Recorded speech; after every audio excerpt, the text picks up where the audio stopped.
श्री कृष्णचंद्र चक्रवर्ती भगवान की जय। ग्रंथराज श्रीमद् भगवद गीता की जय। ग्रंथराज श्रीमद् ब्रह्म विद्या शास्त्र की जय। भगवान श्री चक्रधर स्वामी की जय।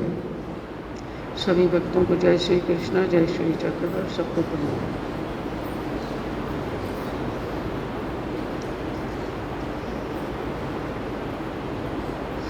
यहाँ कितने लोग हैं जो शास्त्र लिख रहे हैं, भगवद गीता और दृष्टांत पाठ? हाथ ऊपर खड़ा करो।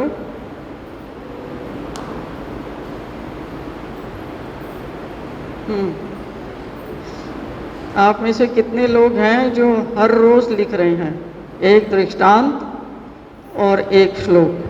हर रोज दृष्टांत लिख रहे हो तुम, फिर काय को खड़ा कर रहे हो? कितने लोग हर रोज एक दृष्टांत लिख रहे हैं? 1, 2, 3 और 4। ठीक है। और कितने लोग लिख रहे हैं गीता का श्लोक? वो हाथ खड़ा करो आप।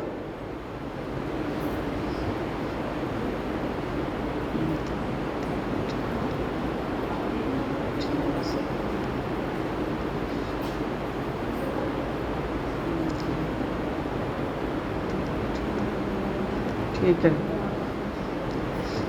रोज लिखते हो या बीच बीच में गड़बड़ कर देते हो? रोज लिखते हैं? मेरे पास अटेंडेंस है।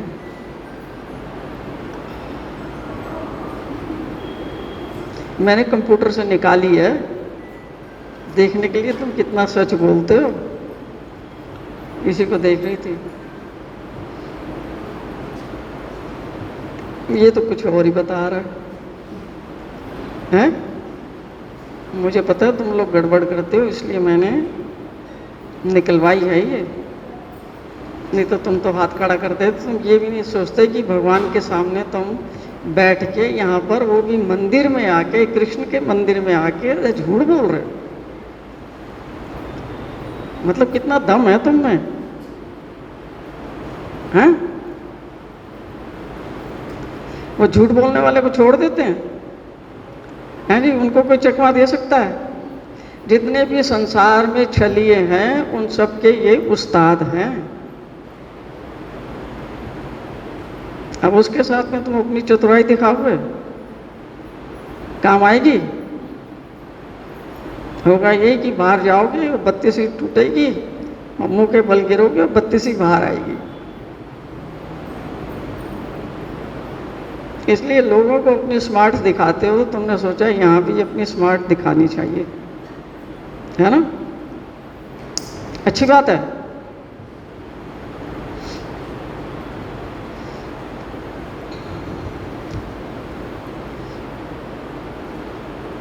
मेरे पास जो डेटा है 2 महीने का निकलवाया मैंने, फरवरी का और मार्च का, जो दोनों महीने ख़त्म हो चुके हैं। और ये दिखाता है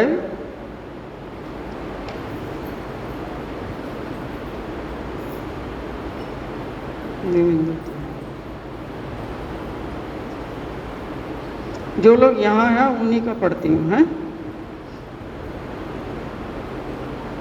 ये फरवरी का है। निशा खड़े हो जाओ बेटे 1 मिनट। निशा नहीं है यहाँ? ईशा, निशा पता कौन है? शायद वो है जो वो गाती है ना, जो ये तो ईशा है। हैं? किसका? निशा कौन है? ओ, उसका नाम निशा है? ओह अच्छा, वो आई है? हाँ। तो यहाँ पर ईशा और निशा, इन दोनों का फरवरी का जो महीना है परफेक्ट है। एक भी दिन इन्होंने मिस नहीं किया, एक भी दिन। एक दृष्टांत और एक श्लोक, ठीक है? ये सब लोग इसके लिए तालियां बजाएं और इनसे प्रेरणा भी लेनी है कि अगर ये कर सकते हैं तो कोई भी कर सकता है। तुम भी तो इनके जैसे ही हो, तुम्हारे 2 हाथ हैं, नाक है, आँख है, कान है, सब कुछ दिया भगवान ने, दिमाग भी दिया है, कर सकते हो ना। लेकिन करने का निश्चय किसको करना पड़ेगा? आपको खुद करना पड़ेगा। आप अपना निश्चय नहीं करेंगे तो कौन करेगा तुम्हारा निश्चय तुम्हारे लिए? दुनिया में कोई भी तुम्हें कहेगा कि हाँ ये कर लो बैठ के, ये तुम्हारे अच्छे के लिए है, कहेगा कोई? कोई नहीं कहने वाला। इसलिए आपको ही अपने कल्याण के रास्ते में कदम उठाना पड़ता है और हिम्मत जुटानी पड़ती है। जैसे आप संसार के लिए कमाने जाते हो ना, कौन सी चीज़ें में मजबूर करती है कि सुबह उठ के नहा धो के बैग लेके निकलो? निकलते हैं ना सब लोग। किस लिए निकलते हैं?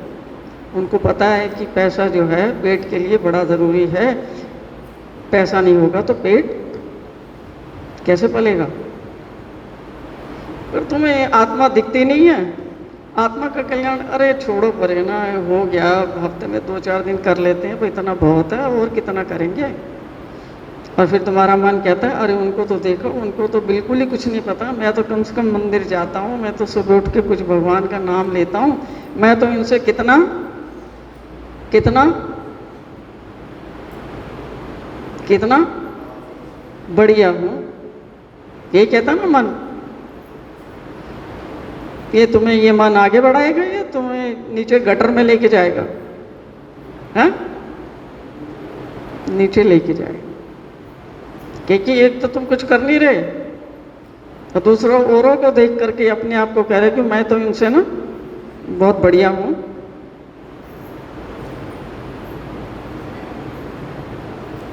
वो जो आपके अहंकार को बढ़ाएगा, वो आपको भक्ति में, ज्ञान में, सेवा में, सुख में, शांति में, आनंद में आके लेके जाएगा या पीछे लेके जाएगा? बैठो बैठो। इनकी माँ के लिए भी बहुत जो है, माँ कहाँ है इनकी? मुंदर है ना कहीं? मुंदर कहाँ है? हाँ, ये इनकी माता है। असली रोल किसका होता है? जो माता अपने बच्चे को प्रेम से कहती है कि ये काम करो, ये गुरुजनों की आज्ञा है, ये काम करो, और उसके अनुसार जो करता है,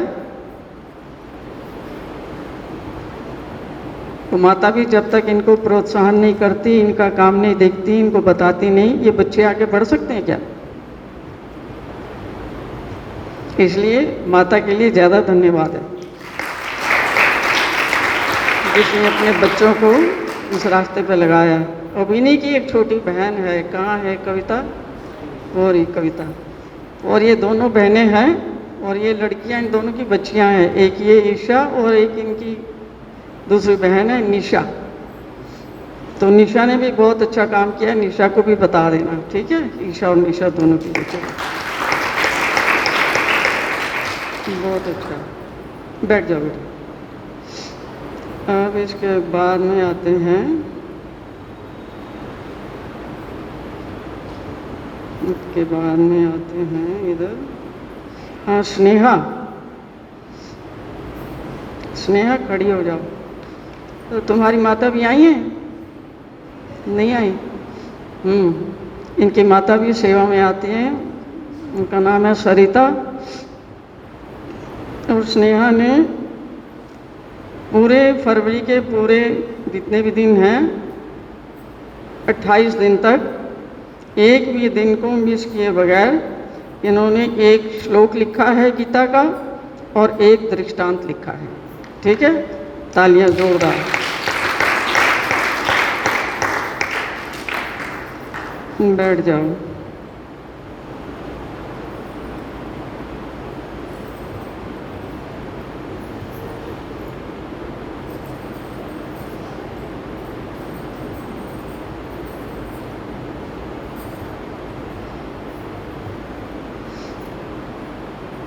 उसके बाद में कुछ लोग हैं जो खाली श्लोक ही लिख रहे हैं, वो दृष्टांत पाठ नहीं लिख रहे, है ना? उसमें काफ़ी सारे लोग हैं जिन्होंने पूरा महीना काम किया है और 3-4 दिन उन्होंने नहीं लिखा किसी भी कारण से है।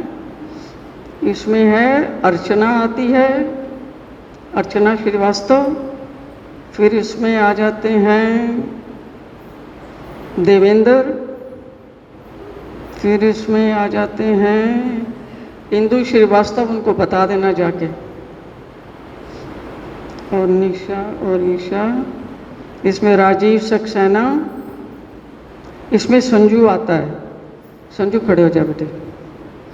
ये संजू को तो सब लोग जानते ही हो। संजू जो है ये खुद भी लिख रहा है गीता के श्लोक, और इसने फरवरी में 2 दिन नहीं लिखा, और इसने इन बच्चों को भी तैयार किया है लिखने के लिए। कौन कौन लिख रहा है? आप लिख रहे हैं? हाँ, ये तीनों बच्चे जो हैं ये इनके बच्चे हैं और इनके भाई के बच्चे हैं। ये इतने छोटे बच्चे भी लिख रहे हैं, ये एक एक श्लोक लिखते हैं। ये बच्चे उतने रेगुलर नहीं हैं, इनको रेगुलर करो। हैं भेजने में? हाँ, अच्छा, हाँ। तो ऐसा है, भेजने में अगर दिक्कत हो जाती है कोई बात नहीं, जब आप आते हो इनकी बुक्स ले आओ, चेक करवा, ठीक है? हाँ, ओके। वो संजू की माता जी आई हुई हैं, संजू की पत्नी भी आई हुई है। कहाँ है पत्नी? और माता भी आई हुई है इनकी। माता, माता कहाँ है इनकी? खड़े हो जाओ। ये है संजू की माता और ये है संजू, और ये 3 बच्चे भी खड़े हो जाएं, तीनों बच्चे खड़े हो जाओ। हाँ, ये पूरे परिवार के लोग जो हैं ये गीता लिख रहे हैं, इनको रेगुलर करवा के इनकी कापियाँ जांच करवाओ, ठीक है? ओके बेटे, सब बैठ जाओ, बैठ जाओ।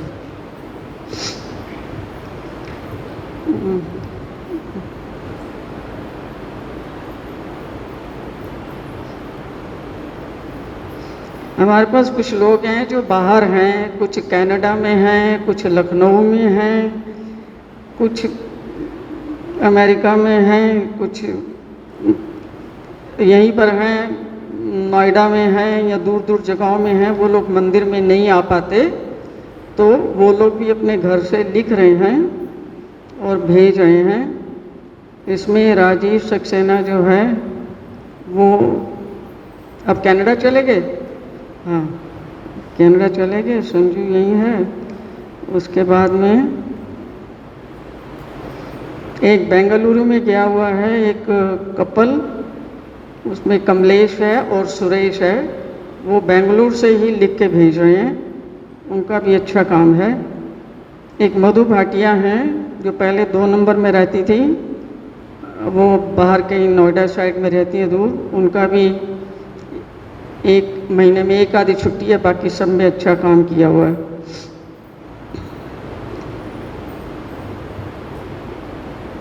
एक अमृतसर से एक माता है, वो भी लिखती है, सरबजीत करके, उनकी भी थोड़ी सी छुट्टियां हैं। स्नेहा का पूरा है। उसके बाद में ये धारूहेड़ा नाम की जगह है, वहाँ से भी एक सुनील है, उसका भी अच्छा काम है, बहुत कम छुट्टी हैं। एक विनोद जोशी है, वो भी कहीं दूर रहती हैं, वो भी लिखती हैं। उसके बाद में उत्कर्ष यहाँ पर है, उत्कर्ष की भी 6 छुट्टियाँ हैं। छुट्टियों को कम करो भैया, श्लोक लिखने में तो 15 मिनट लगते हैं। हाँ, डालते नहीं हो कई बार, क्या करते हो? हाँ, ओके।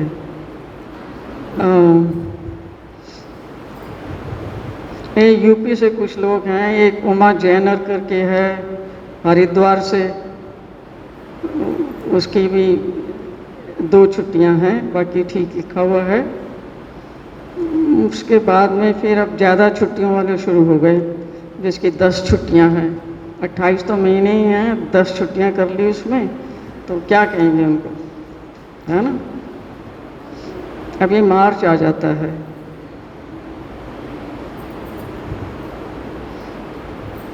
मार्च में देख लेते हैं।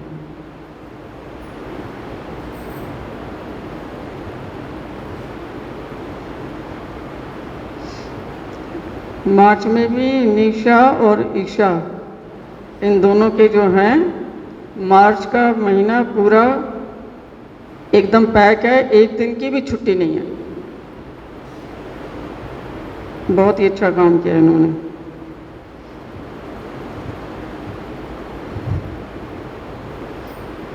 और संजू की 3 छुट्टी हैं। दृष्टांत भी लिखना शुरू कर दो, हैं? हाँ।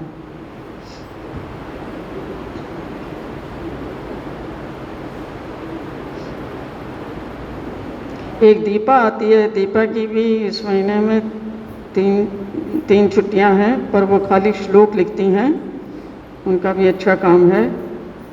जो कमलेश बेंगलुरु से आती है, उसने पूरे 31 दिन में श्लोक लिख के डाला है। मधु भाटिया की भी 1 छुट्टी है। हाँ,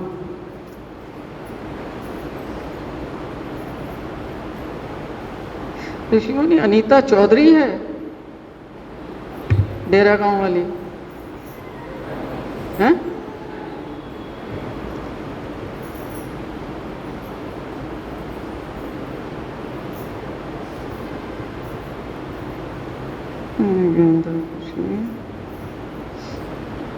अब यहाँ पर स्नेहा है।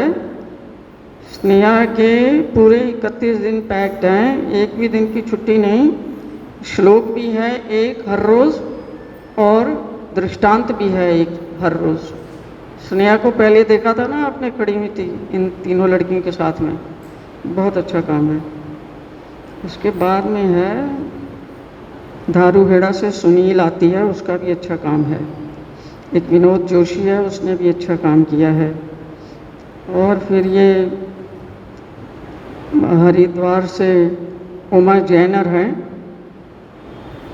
उनका काम बहुत अच्छा है। बाकी कौन है? बाकी तो कोई 10 छुट्टियों वाले हैं, कोई 12 छुट्टियों वाले हैं, कोई 15 छुट्टियों वाले हैं। मतलब आधा महीना, मूड आ गया तो कर दिया, मूड आ गया तो अरे क्या छोड़ो ना, ये तो चलता है, मूड से चलते हैं सब।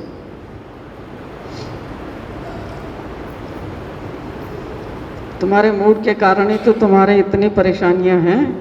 जो तुम्हें करना चाहिए वो तुम नहीं करते, और जो नहीं करना चाहिए वो करते हो, और फिर उसके कारण दुख भोगते हो। हमारे सारे दुखों का कारण क्या है ये बताओ? कौन सी चीज़ है जिसने हमें दुखी किया हुआ है? सबके पास एक ना एक व्यक्ति है जिसकी तरफ वो उंगली उठा के कहता है कि इस व्यक्ति के कारण मैं ज़िंदगी में दुखी हूँ, और ये एक व्यक्ति ठीक हो जाए तो मेरा जीवन क्या होगा? स्वर्ग बन जाएगा, है ना। ऐसे व्यक्ति को अगर स्वर्ग भेज दिया जाए, ऐसे व्यक्ति को, हालांकि उसने कोई कर्म ऐसा नहीं किया, पर सपोज करो आपने बहुत गिड़गिड़ा के भगवान से प्रार्थना की और वो स्वर्ग में चला गया, अब वहाँ सुखी रहेगा वो? वहाँ तो ये सब नहीं है जो उसको दुखी करने वाले हैं, वहाँ क्यों दुखी है? स्वर्ग में सुखी रहेगा? रह सकता है? क्यों नहीं रह सकता? क्यों नहीं रह सकता? वहाँ तो सब सुख के साधन हैं, अप्सराएं हैं, सोमरस है, पीने को है, खाने को है, ओढ़ने को है, देखने को है, सारे सुख है वहाँ दुख का क्या मतलब है? क्यों नहीं वो वहाँ सुखी रह सकता?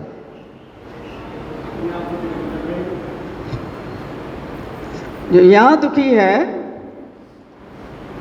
यहाँ जिसने दुख का कारण दूर नहीं किया उसको तुम स्वर्ग में भेज दो, दुख का कारण तो उसके भीतर मौजूद ही है, वो उसको वहाँ सुखी रहने देगा?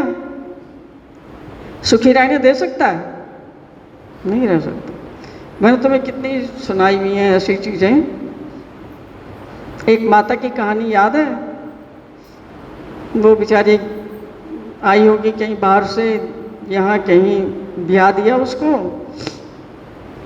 और एक ही घर में रह रही थी, और उसकी शादी हो गई। शादी होके वहाँ 2-4 बच्चे भी हो गए। फिर धीरे धीरे हालात बदलने लगे, तो पति भी ख़त्म हो गया, और धीरे धीरे वो बच्चे भी ख़त्म हो गए। मतलब उसी घर में अच्छी भी चीज़ें थी, शादी होके वहाँ आई थी तो अच्छी चीज़ है ना। बच्चे वहाँ पर हुए तो बच्चे होने पे तो खुशी होती है ना कि हाँ भी बच्चे हो गए, परिवार बढ़ गया, वो भी सब वहाँ हुआ। अब देवगति से वो जो हैं वहीं पर उन सब ने शरीर भी छोड़ दिया। अब उसका खोपड़ा घूमा और उसने कहना शुरू किया, सोचना शुरू किया कि ये जो जगह है ये क्या है? मनहूस है। ये घर मनहूस है, ये जगह मनहूस है। इस जगह ने मेरे बच्चों को खा लिया, और इस जगह ने किसको खा लिया? मेरे पति को खा लिया। मतलब जगह खा रही है उसके पति को। जगह क्योंकि दुश्मनी है उससे। भाई जगह क्योंकि दुश्मनी है, दुश्मनी होती तो शादी करके क्यों लाती वहाँ? अब बच्चे क्यों देती वहाँ? दुश्मन थोड़ी ऐसे काम करता है।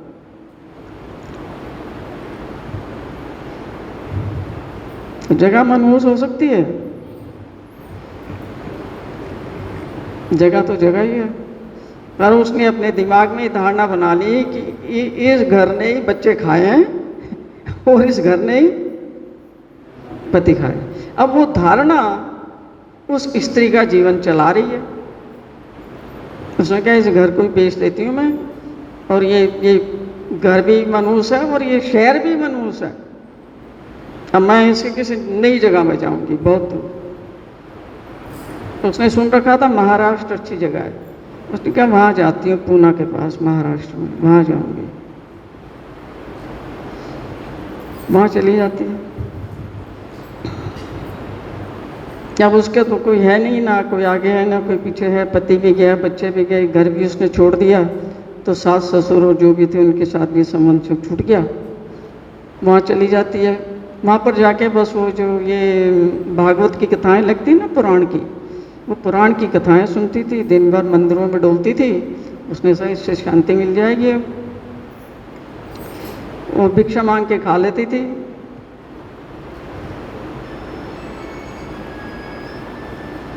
अब सर्दी के दिन आए तो उसने कहा कि बाहर थोड़ी मुश्किल होती है, किसी के बरामदे में जगह ले लेते हैं थोड़ी सी।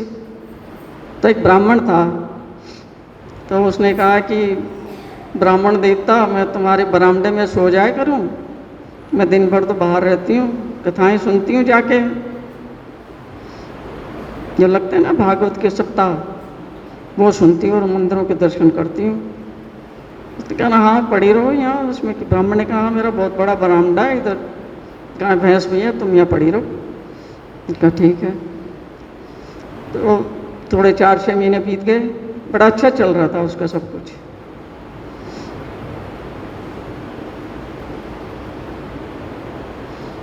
थोड़े समय बाद जो ब्राह्मण की जो स्त्री होती है, ब्राह्मणी, वो चल बसती है देवगति से।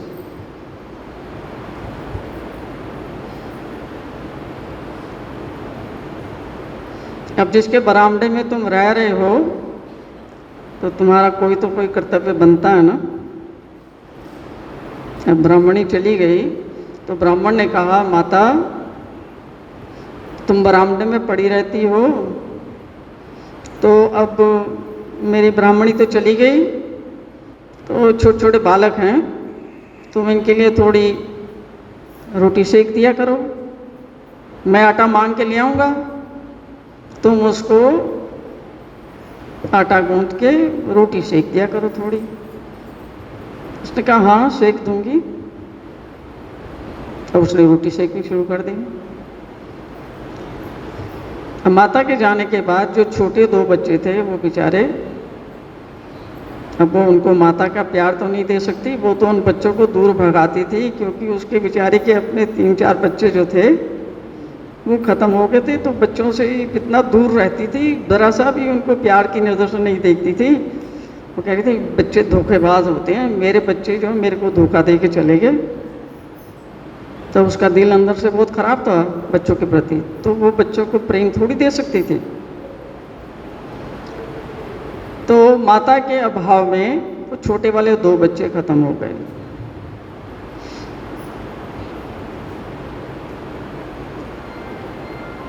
और थोड़े दिन बाद वो ब्राह्मण भी ख़त्म हो जाता है। अब रह गया एक बच्चा। अब एक बच्चा बेचारा कितने दिन तक वो झेलेगा जो चल रहा है वहाँ। तो वो थोड़े समय बाद वो बच्चा भी जो है बेचारा शरीर छोड़ देता है। अब बताओ वो उसका क्या होगा, जो ब्राह्मणी यहाँ से अपना सब कुछ समेट के गई थी कि ये जगह मनहूस है, ये घर मनहूस है, ये शहर मनहूस है, और नई जगह में गई थी महाराष्ट्र में।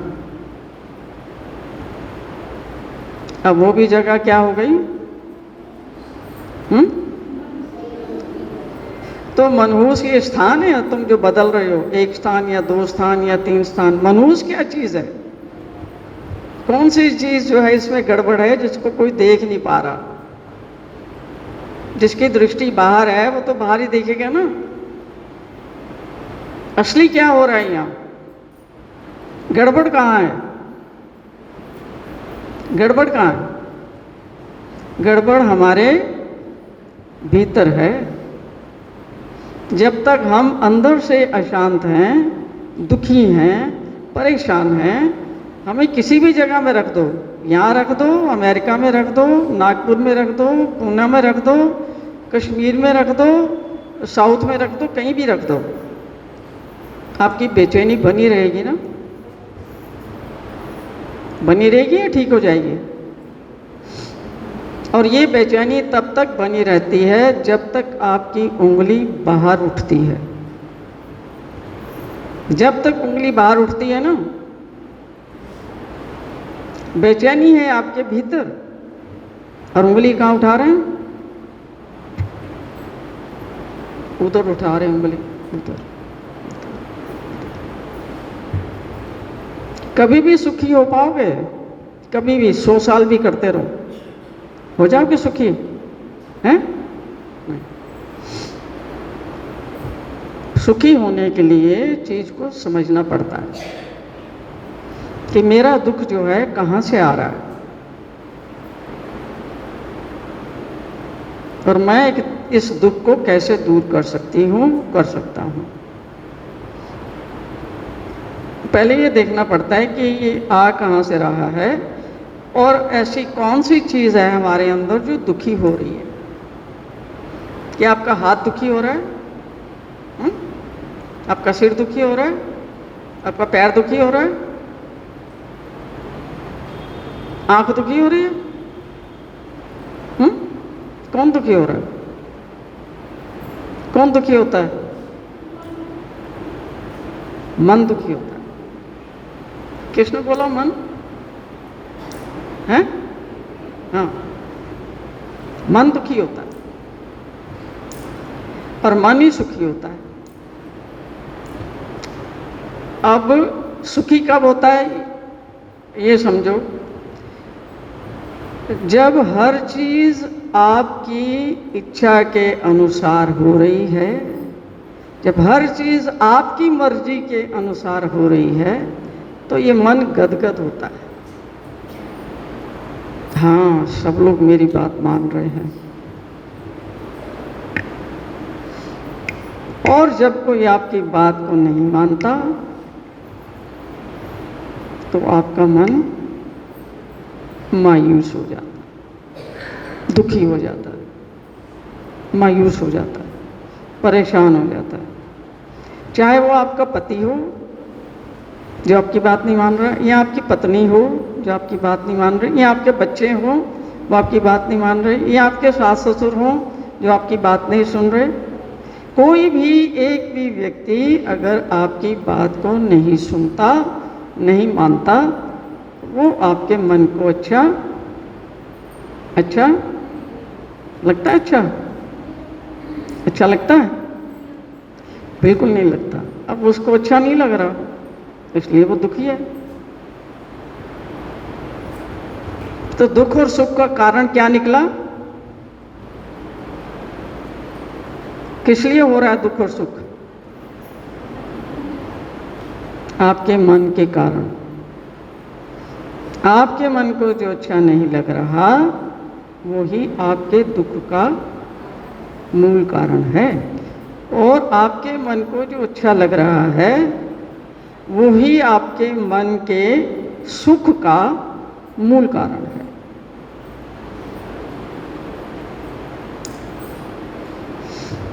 मन जो है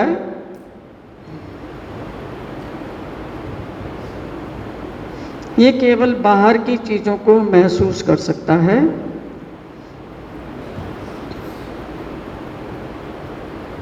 इसके पास जो कुछ भी है, जो इसकी संपदा है, वो बाहर की दुनिया से एकत्रित की हुई है। बाहर की दुनिया में हमारे जितने भी लोगों के साथ संबंध होते हैं, संपर्क होते हैं, उसमें सब आ जाते हैं ना, माता पिता, भाई बहन, पति पत्नी, पुत्र पुत्री और संबंधी, है ना, मासी बुआ चाची फूफो, ये सब आ जाते हैं ना उसमें। ये सारे संबंध हैं। मन जो है इन्हीं बाहर के संबंधों को मानता है।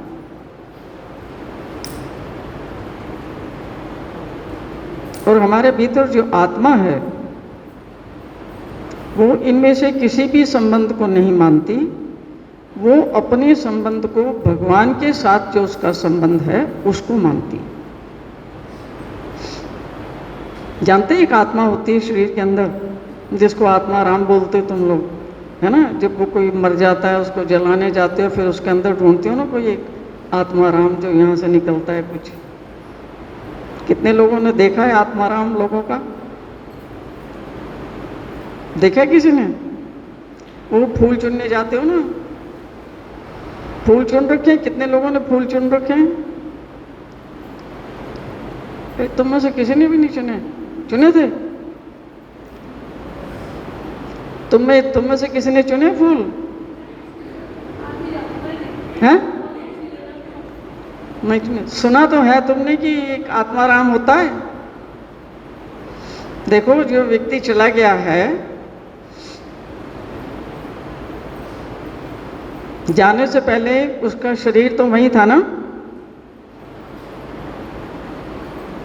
उसका शरीर जाता है उसके साथ, उसका पैसा जाता है उसके साथ, उसकी पत्नी जाती है उसके साथ, उसका पति जाता है उसके साथ, उसके प्यारे बच्चे जाते हैं उसके साथ, उसकी डिग्रियां जो उसने हासिल की थी, जो ओहदे उसने हासिल किए थे, या जो मंत्री के पद उसने हासिल किए थे, वो जाते हैं उसके साथ। यहीं पड़े रहते हैं ना सारे। क्या चला जाता है? उसका आत्मा उस शरीर को छोड़ देता है, बाकी सब यहां धरा रह जाता है। आत्मा छोड़ देता है। वो जो आत्मा है उसका संबंध केवल एक ईश्वर से है। जो तुम्हारे शरीर में जो सबसे कीमती चीज है, जिसके कारण तुम जिंदा हो, जिसके कारण तुम श्वास लेते हो, जिसके कारण तुम चलते हो, फिरते हो, उठते हो, बैठते हो, खाते हो, पीते हो, बोलते हो, हंसते हो, रोते हो, वो है सबसे उत्तम चीज। और वो है अजर है, अमर है, न मरती है। वो बुढ़ी होती है, होती बुढ़ी? उसको रोग होता है कोई? उसका कोई लिंग होता है? भाई स्त्री लिंग है या पुल्लिंग है? नहीं। उसका कोई गोत्र होता है कि ब्राह्मण है, शूद्र है, क्षत्रिय है, वैश्य है, शूद्र है, छोटी जाति का है? होता है उसका कुछ? सब में एक जैसी है। उसके बारे में हम सोचते हैं क्या कुछ कभी? कितने लोग उसके बारे में कुछ सोचते हैं कभी? दिन में 2, 4, 5 मिनट? कितने लोग सोचते हैं? 24 घंटे में 10 मिनट कह लो। कितने लोग 24 घंटे में 10 मिनट उसके बारे में सोचते हैं? 2 लोग हैं जो 10 मिनट उसके बारे में सोच लेते हैं। और इतने सारे लोग बैठे हुए हैं जिसमें से कोई भी उसको 10 मिनट भी दे के राजी नहीं है। और वही तुम्हारे पास सबसे कीमती चीज़ है, सबसे कीमती चीज़, क्योंकि उसके निकल जाने के बाद में तुम्हारा सब कुछ यहाँ पर धरा का धरा रहता है। किसी काम आता है? मरने वाले का कोई साथी होता है जी?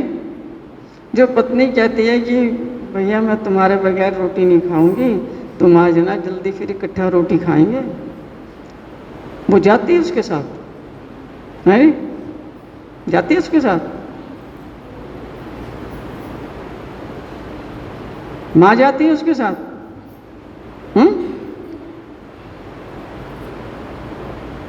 जब ये जीवित लोग ही नहीं जा रहे तो उसकी धन संपत्ति जाएगी उसके साथ, उसका ओहदा जाएगा उसके साथ, कोई नहीं जाता। आप ही अपने सबसे बड़े मित्र हैं और आप ही अपने सबसे बड़े शत्रु। आपको बाहर के शत्रुओं से कोई खतरा नहीं है। आपके भीतर ही आपका सबसे बड़ा शत्रु विद्यमान है और आपके भीतर ही आपका सबसे बड़ा मित्र विद्यमान है।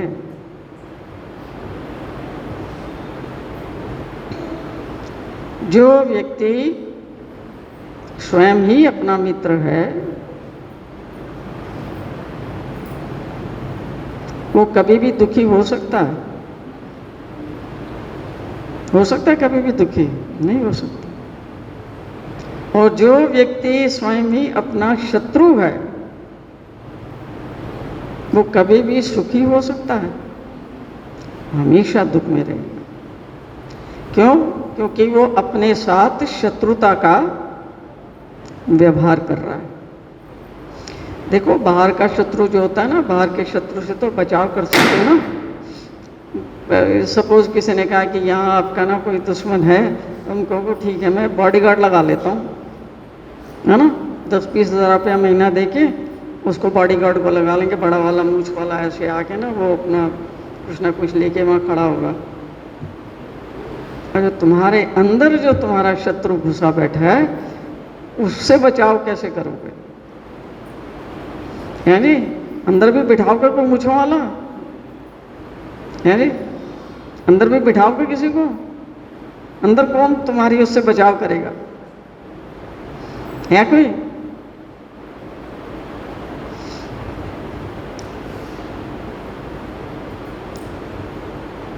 इसलिए जब तुम अपनी आत्मा के मित्र बनते हो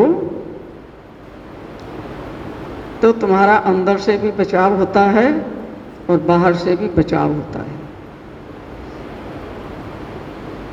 जब तुम अपनी आत्मा के शत्रु बनते हो तो दोनों तरफ से आप पिटते हो, अंदर से भी और बाहर से भी। जो आदमी अंदर पिट रहा है रोज, बाहर कितनी देर खुश रहेगा? कितनी देर खुश रहेगा? जब तक फोटो खींची जाती है ना, स्माइल कहते हैं ना, स्माइल करो स्माइल, और उतनी देर करेगा वो, फिर उसके बाद फिर ऐसे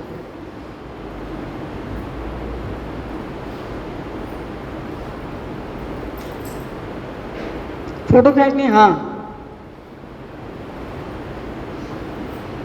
फोटो खींचेगी।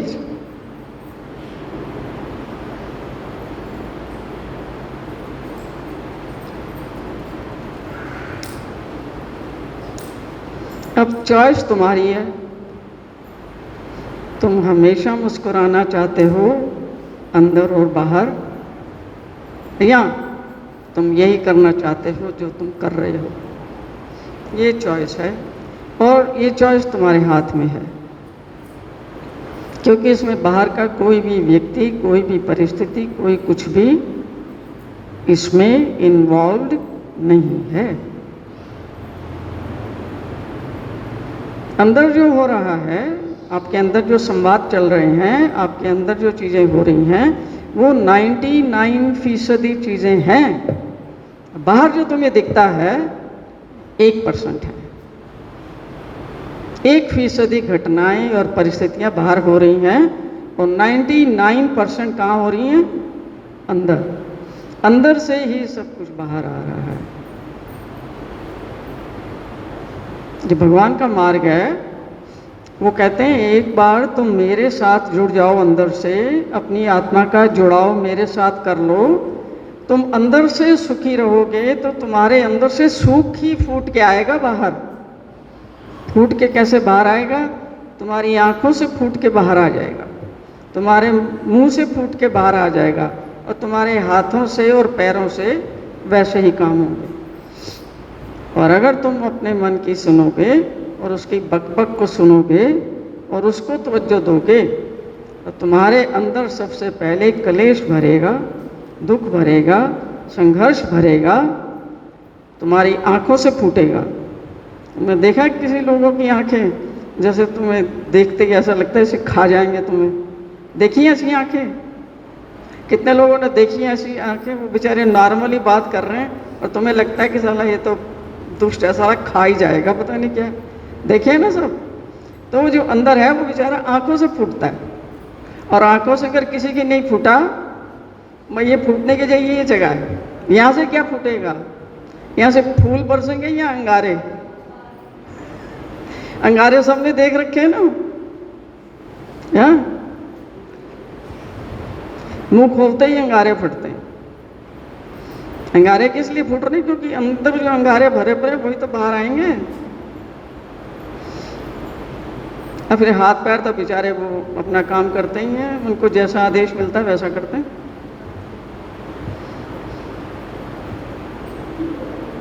तो भगवान श्री कृष्ण ने बताया ये मार्ग, तुम अपने अंदर से, भीतर से, अपने आप से जुड़ जाओ, या तुम्हारे अंदर जो शांति का स्रोत है उसके साथ जुड़ जाओ, तो तुम अंदर से खुश रहोगे, आनंदित रहोगे। जब एक बार अंदर से तुम आनंदित होगे तो बाहर तो फिर बाहर अब क्या फूटेगा? प्यार ही फूटेगा ना। फूटता है हमारे अंदर से प्यार, है जी? प्यार के झरने या प्यार के फुहारे फूटते हैं? क्यों नहीं फूट रहे? क्यों नहीं फूट रहे? बाहर किसी ने परेशान कर रखा है? सोच तो हमारी यही है ना कि बाहर से किसी ने परेशान कर रखा है, सालो उस परेशानी को हटा दो तो मेरा जीवन जो है क्या बन जाएगा? स्वर्ग बन जाएगा। मैंने तुम्हें भी वो कथा सुनाई है, जो दृष्टांत सुनाया है। ये जो दृष्टांत पाठ है, जब इसमें जो लिखोगे तो वो है आहिर देश की वृद्धा का दृष्टांत, जो मैंने अभी आपको सुनाया था। उसने कहा था ये जगह मनहूस है, इसने मेरे बच्चे खा लिए, मेरा पति भी खा लिया, तो ये साला शहर ही मनहूस है, मैं वहाँ जाऊँगी किसी और जगह में। वहाँ जाके क्या हाल हुआ?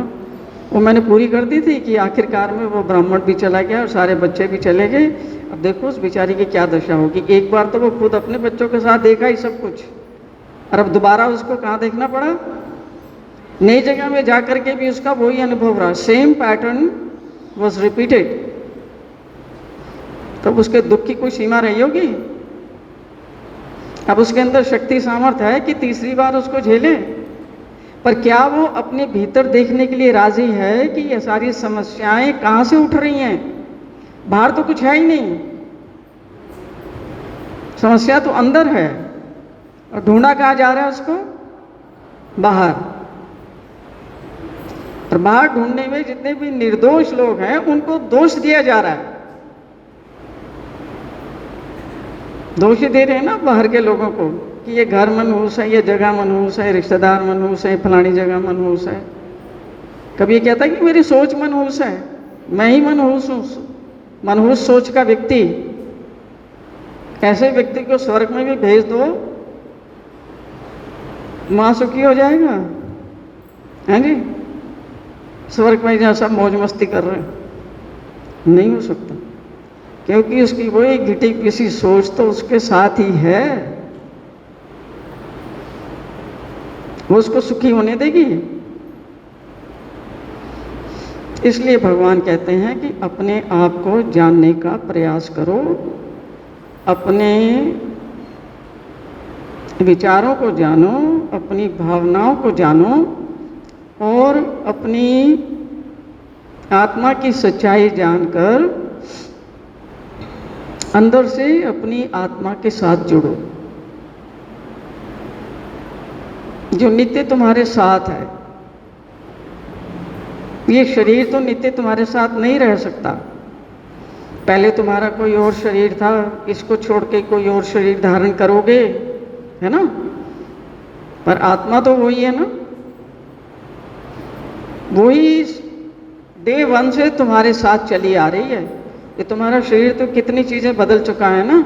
पहले ये बचपन में था, ऐसी शक्ल में था, फिर ये थोड़ा वैसी शक्ल में हो गया, फिर ये थोड़ा और बड़ा होके 35-40 का कुछ ऐसी शक्ल में हो गया, अब वो बड़ा होके वो अम्मा की शक्ल में हो गया, फिर और बड़ा होके पता नहीं और अलग हो गया, और ये शक्लें बदल बदल के एक दिन जब शरीर बिल्कुल जीर्ण शीर्ण हो जाता है, इसमें रहने की चलने की शक्ति नहीं होती, औरों पर निर्भर हो जाता है, तब भगवान ही दयालु परमेश्वर सोचते हैं कि ये बेचारा मोहताज हो गया। और कलयुग के ज़माने में कोई भी सेवा करने के लिए राजी है क्या? प्रसन्न मन से कोई सेवा करता है? प्रसन्न मन से कोई तुम्हें पानी का गिलास ला के देगा, दवाई देगा तुम्हें समय पर? अभी कितनी दुर्गति होती है बुजुर्गों की जो घर में रहते हैं। सुबह से बच्चों का देखा जाता है, फिर वो पति हैं उनको जॉब पे भेजना है, उनका देखा जाता है। जब 10-11 बज गए, जब सब लोग चले गए, फिर उसको पूछते हैं अब तुम्हें क्या चाहिए, तब उसको देते हैं चाय। और उसने अगर दवाई की फरमाइश कर दी, आंखें दिखानी है उसकी फरमाइश कर दी, अस्पताल लेके जाना पड़ा। कैसी कैसी मनोस्थिति से हम उनकी सेवा करते हैं। तो ये शरीर तो जो है हमेशा बदलने वाली चीज़ है, इसके भीतर रहने वाली चीज़ जो असली चीज़ है आपकी आत्मा, वो उसके मित्र बन जाओ। जैसे अभी शरीर के मित्र हो ना, तो शरीर के लिए सब काम करते हो। इसको भूख लगी है, ये बोर हो रहा है, इसको अब नींद आई है, इसको अच्छा कपड़ा चाहिए पार्टी में जाने के लिए, इसको खुश करने के लिए ये चाहिए, इसको पिज़्ज़ा खाना है, इसको आइसक्रीम खानी है, इसको ये करना है, उसको वो करना है, इसकी सारी ताबेदारी करते हो ना इसकी। कभी तुमने आत्मा का भी ध्यान दिया कि मेरी आत्मा को क्या चाहिए? जो मेरे साथ एक शाश्वत चीज़ लगी हुई है, उसकी भी तो कोई ज़रूरियात होंगी। कभी सोचा उसके बारे में? उसका ध्यान ही नहीं जाता। इसलिए हम स्वयं ही अपनी आत्मा के शत्रु हैं। अगर हम चाहें तो अपनी आत्मा के मित्र भी बन सकते हैं, बन सकते हैं ना। जब आप अपनी आत्मा के कल्याण के विषय में सोचोगे तो आप अपने मित्र बन जाओगे। जो आदमी अपना मित्र है वही किसी दूसरे का मित्र बन सकता है।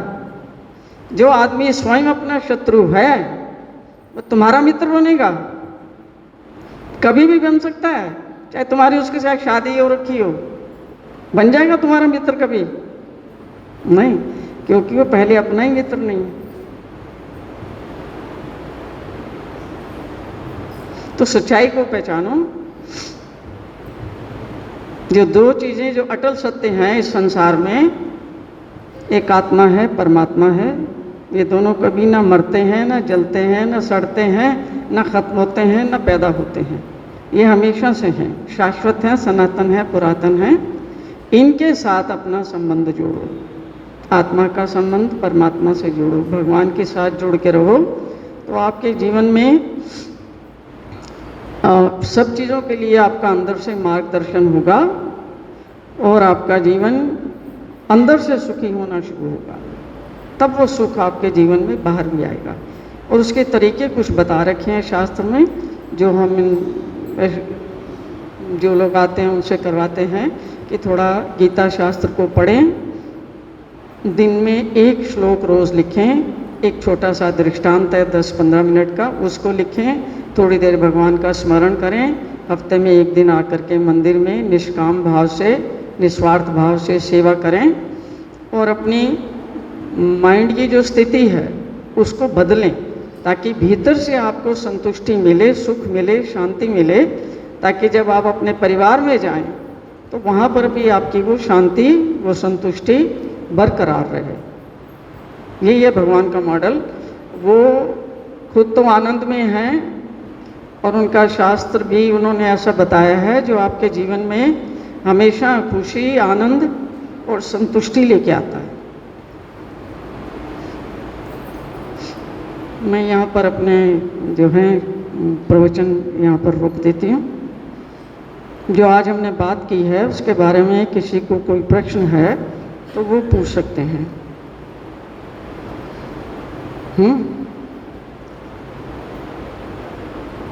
कोई प्रश्न खड़ा होता है ना दिमाग में सुनने पर। कोई प्रश्न है किसी को?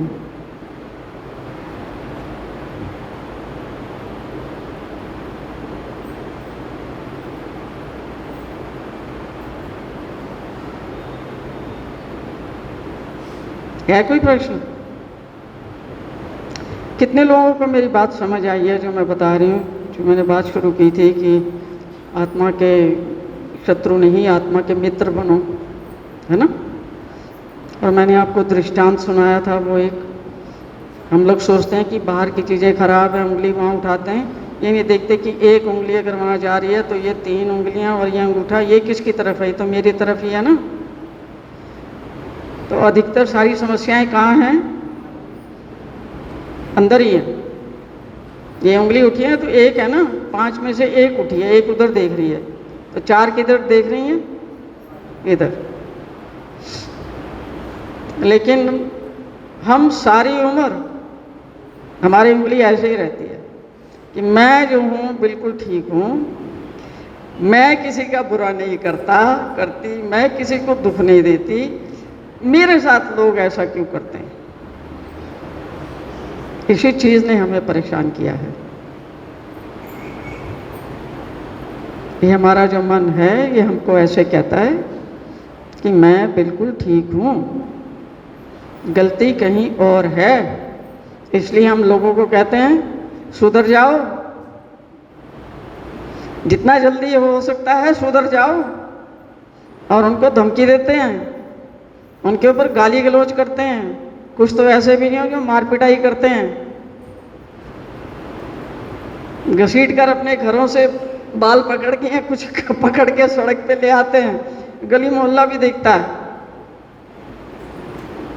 करते हैं ऐसे सब काम। और कुछ और थोड़ा और आगे चले गए, जो हाथों से काम नहीं चला तो कुछ ना कुछ उठाना पड़ा, सामने कोई ईंट पड़ी हुई, ये पत्थर पड़ा हुआ है, कुछ पड़ा हुआ है, उसको उठा के दे मारते हैं। देखिए ना चलो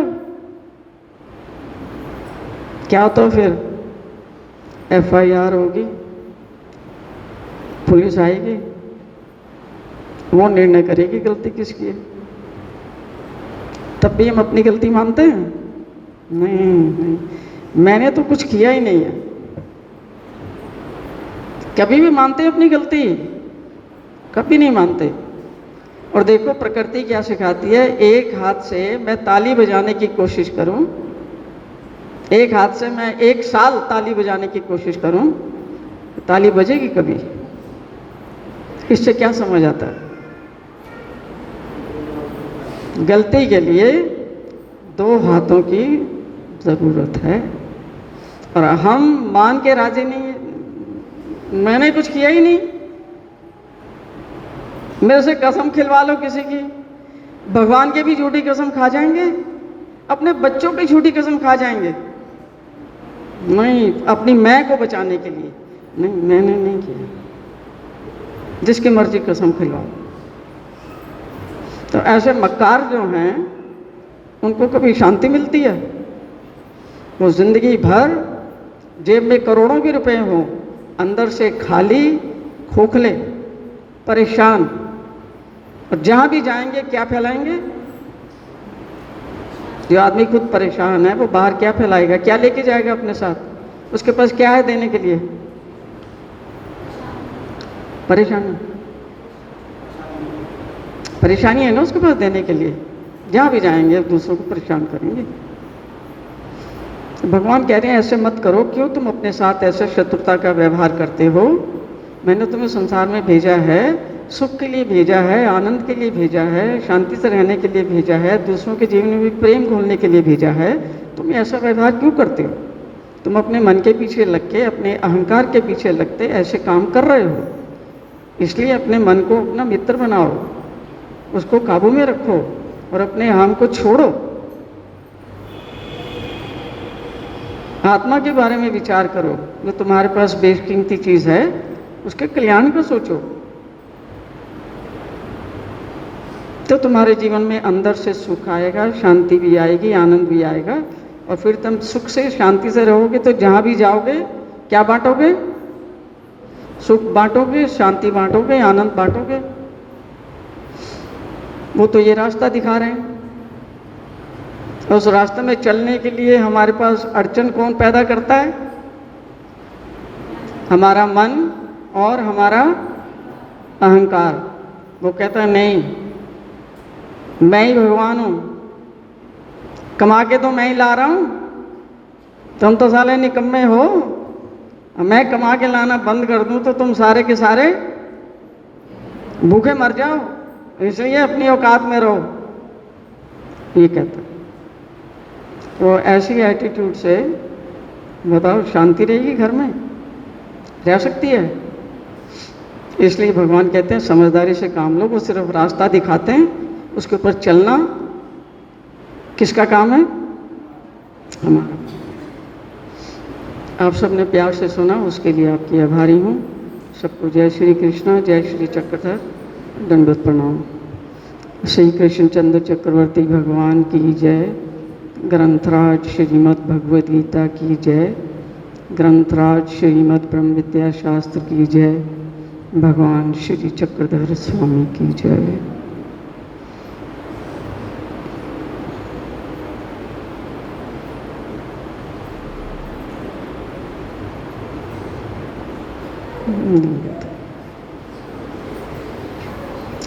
जो भी यहाँ से बाहर जाए 2 प्रणाम भगवान को डालने हैं और ये कहना है कि भगवान जो कुछ भी हमने सुना है आप मुझ पर कृपा करो कि उसमें से थोड़ी बहुत बात मैं अपने दिल में ग्रहण कर सकूं, ऐसी कृपा करो।